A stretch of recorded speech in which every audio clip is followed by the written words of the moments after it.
ইরে মাধব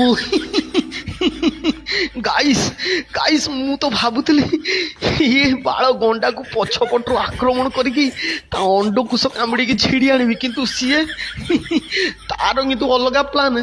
ନାହିଁ ତାର ଅସ୍ତ୍ର, ନାହିଁ ବନ୍ଧୁକ, ନାହିଁ ତଲବାର, ଗାଣ୍ଡି ପଟେ ହଗିକି ମତେ କରିଦେଲା ସାବାଡ଼। ମାଲୋ ଏ ଟିକେ ଫେସ୍ ୱାସ୍ ଦିଅରେ, ମୁଁ ଟିକେ ମୁହଁ ଧୋଇବି। ବାଳ କି ଗନ୍ଧ ବେ ବାଳ, ମୋ ନାକ ପଚିଗଲାରେ ବାଳ।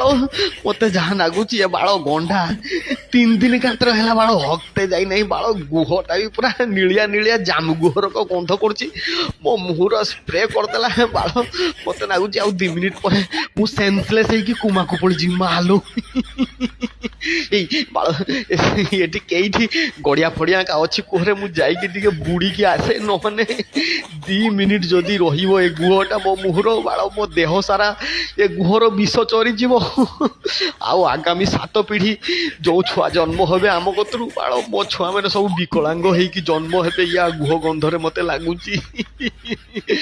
ୟା ପାଇଁ ମୋ ପରିବାରର ଦୀପ ଲିଭିଯିବ। ବାଳ ରକ୍ଷା କର, ବାଳ ଟିକେ ପାଣି ଦିଅରେ, ମୋ ମୁହଁର ପାଣି ସ୍ପ୍ରେ କର, ନହେଲେ ବାଳ ମରିଯିମି। ମାଲୋ